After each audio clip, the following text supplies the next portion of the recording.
Soy Ángela Beso y voy a explicarles acerca de los ratios financieros aplicados al rubro industrial.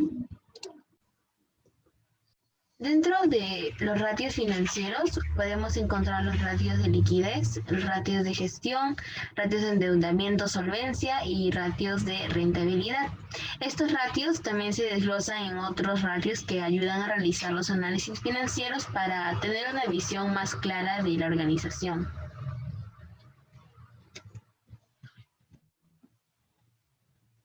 En primer lugar, los ratios de liquidez vienen a ser los que ayudan a calcular la disponibilidad de efectivo y equivalentes de efectivo que tiene una empresa. Por lo tanto, también ayudan a calcular si la empresa cuenta con la capacidad para cancelar sus obligaciones a corto plazo. Como podemos observar, los ratios de liquidez se dividen en ratios de liquidez corriente, liquidez ácida, liquidez superácida y liquidez inmediata.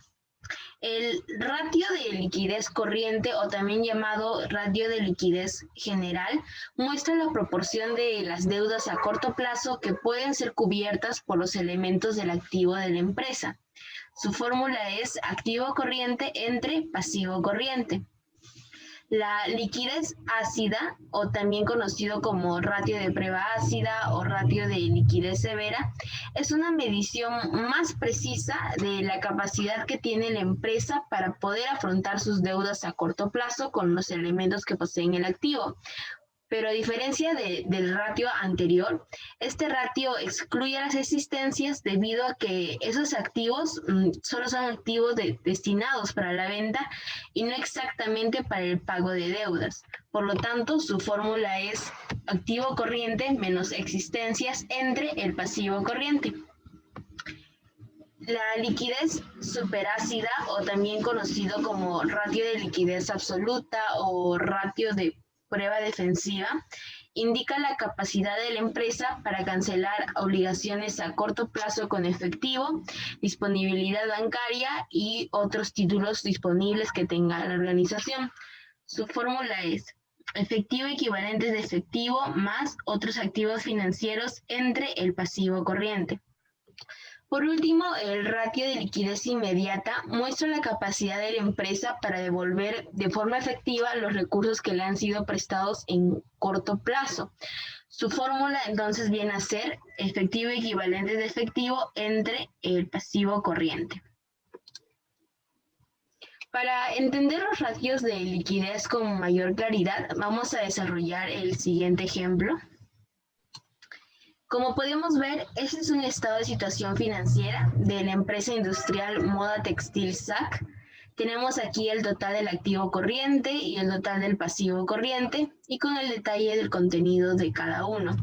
Entonces, para hallar este primer ratio, que es el ratio de liquidez corriente, tenemos 102,000.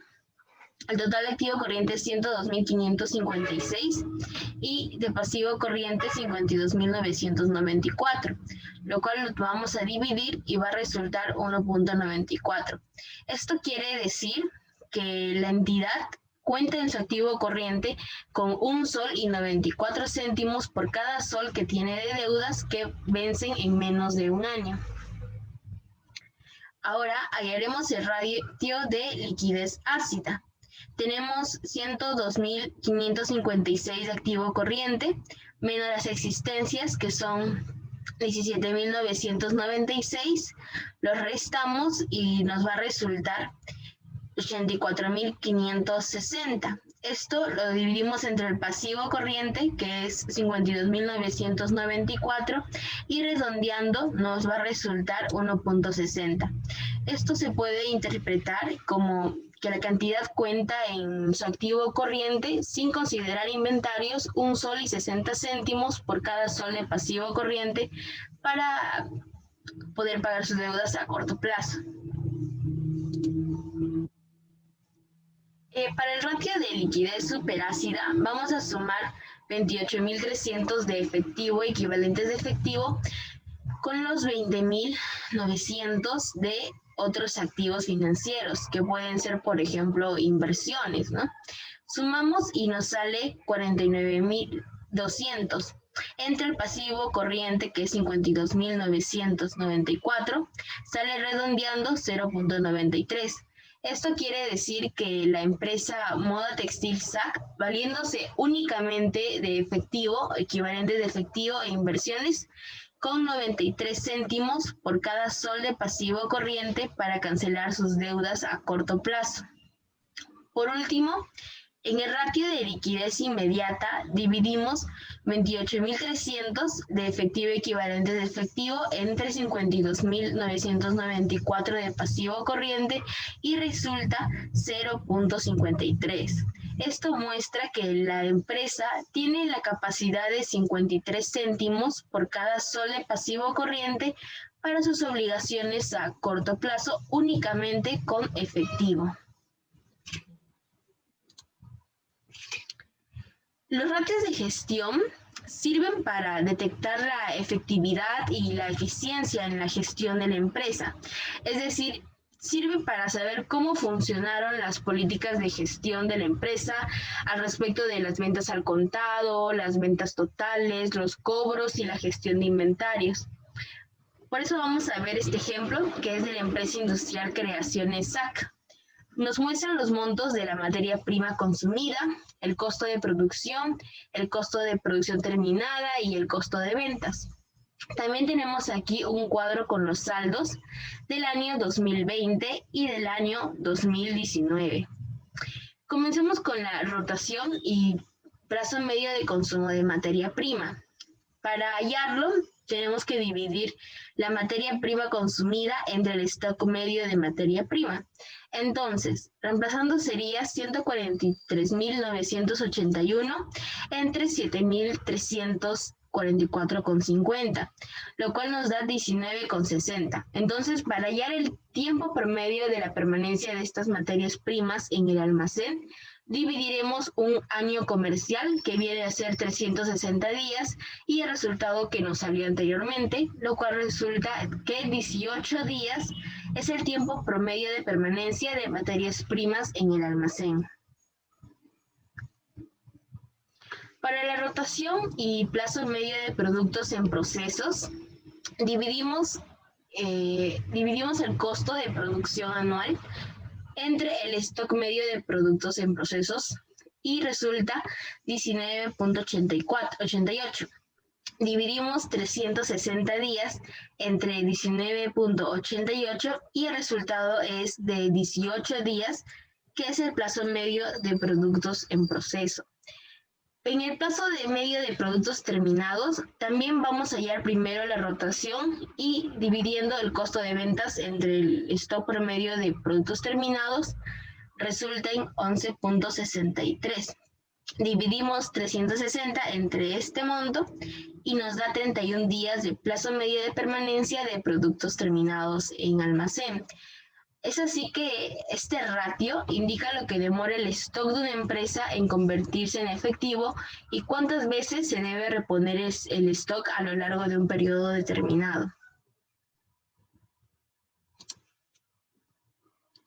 Para hallar el plazo medio de cobros a clientes, tenemos que tomar el dato de las ventas netas, que es 2.500.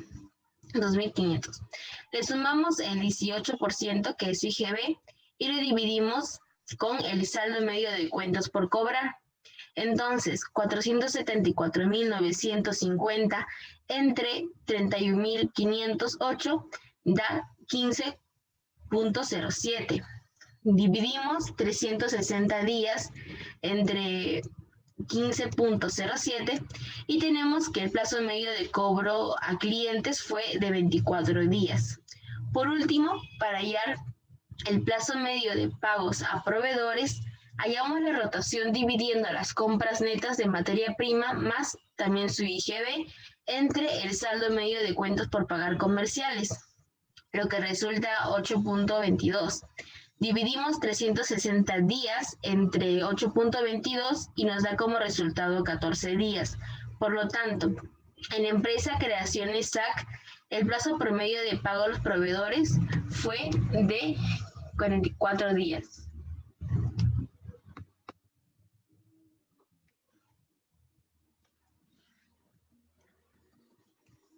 Los ratios de endeudamiento o ratios de solvencia son aquellos que informan acerca de la relación entre el capital ajeno, que vienen a ser, por ejemplo, los recursos aportados por los acreedores, y el capital propio, que son los recursos aportados por los socios de la empresa y también lo que ha podido generar por sí misma, ¿no? Para hallar el ratio de endeudamiento o solvencia se puede usar una fórmula general o también se puede hallar en corto plazo y en largo plazo. Para hallar estos ratios financieros utilizaremos los datos de la situación financiera, en este caso de la empresa industrial Las Fábricas S.A. Tenemos el activo corriente, activo no corriente, totales de los pasivos y el total del patrimonio. Como vemos, todo cuadra, así que procedemos a hallar los ratios. El ratio general de endeudamiento se calcula dividiendo el total del pasivo entre el patrimonio neto más el patrimonio total. El patrimonio neto más el pasivo total, si nos damos cuenta, el total del activo por la ecuación contable siempre tiene que ser al igual del pasivo más patrimonio entre activo total. Entonces dividimos 529.940 entre 1.046.188 y nos da 0.51. Este ratio podemos interpretarlo hasta tres formas. La primera es que tener 0.51 indica que en general los recursos ajenos de la entidad suponen un 51% de los propios. Como segunda interpretación, también podemos decir que por cada 51 soles de financiación ajena, la empresa cuenta con 100 soles de financiación propia. También como una tercera interpretación, sería que por cada 51 céntimos de financiación ajena, se cuenta con 1 sol de financiación propia. Para el ratio de endeudamiento a corto plazo, vamos a tomar únicamente los montos del pasivo corriente y del pasivo neto y los dividimos y resulta 0.94. En el ratio de endeudamiento a largo plazo se toma el pasivo no corriente entre el patrimonio neto, indicando que por cada 9 soles de financiación ajena a largo plazo, la empresa cuenta con 100 soles de financiación propia. O lo que, como también dijimos anteriormente, lo que viene a ser lo mismo, que por cada 9 céntimos de financiación ajena, a largo plazo se encuentra con 1 sol de financiación propia. Finalmente, para un buen análisis de la información financiera, podemos usar también a los ratios de rentabilidad. El ratio de rentabilidad muestra el rendimiento de la empresa en relación con la inversión, sus activos, el patrimonio y también con las ventas. De esta manera indica la eficiencia operativa en la gestión empresarial. Entonces, para los ratios de rentabilidad se usa el estado de situación financiera y el estado de resultados. Aquí, por ejemplo, vemos el estado de resultado integral de la empresa industrial Salas Ingenieros S.A. del año 2020 y del año 2019. Se pueden ver los montos de la utilidad bruta, utilidad operativa, la utilidad antes de participaciones e impuestos y, por último, la utilidad neta del ejercicio. Los ratios de rentabilidad más destacables son el margen de utilidad bruta, el margen de utilidad operativa, margen de utilidad neta, el ROA y el ROE. Para hallar este primer ratio, se divide la utilidad bruta entre las ventas obtenidas. En el caso del 2020 resulta 48.7% y en el 2019 39.5%. En el margen de utilidad operativa, el 2020 muestra 38.5% y en el 2019 un 28.2%.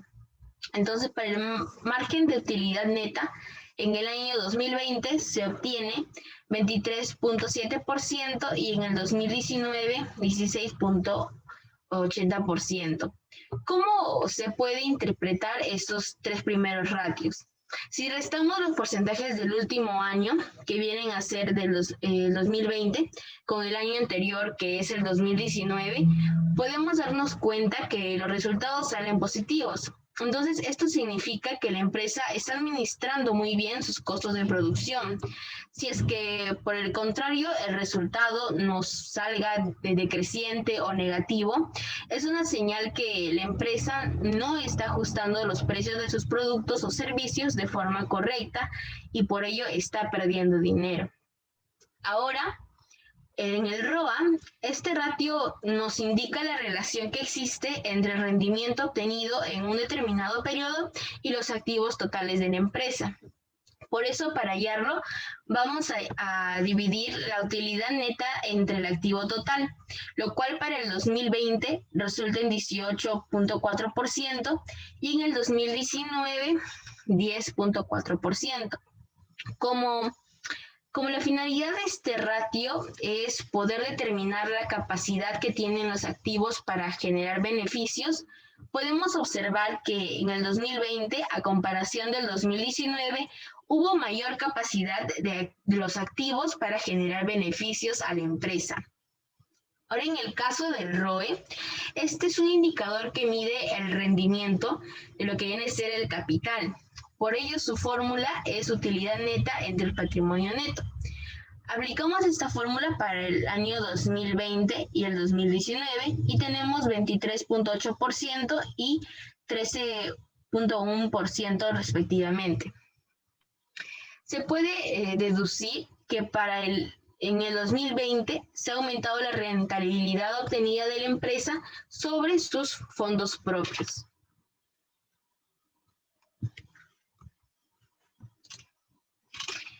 Entonces, después del explicado acerca de los ratios financieros, se puede decir que en toda empresa los estados financieros, en primer lugar, son elementos muy importantes que permiten analizar las condiciones en las que se encuentra el negocio. Pero si nos damos cuenta, los estados financieros solo brindan una visión sinóptica de la situación de la organización, es decir, brindan como una visión resumida y a pesar de que es elemental, puede resultar ser básica. Es por ello que esta información no es suficiente para tomar acciones preventivas o correctivas. Es así que nace la necesidad de realizar un análisis más profundo de toda esa información financiera con varias herramientas, como lo son los ratios financieros, que nos ayudan a mejorar la gestión del uso de los recursos que posee la empresa. Además, es necesario también destacar que una empresa industrial no podría alcanzar niveles significativos en rentabilidad si no gestiona adecuadamente sus activos, en especial, hablando de una empresa industrial, en especial los relacionados a la producción. Es por ello que los ratios financieros son una forma clave, una forma esencial de retroalimentar un proceso, de monitorear el avance y verificar la ejecución de los planes estratégicos de la empresa.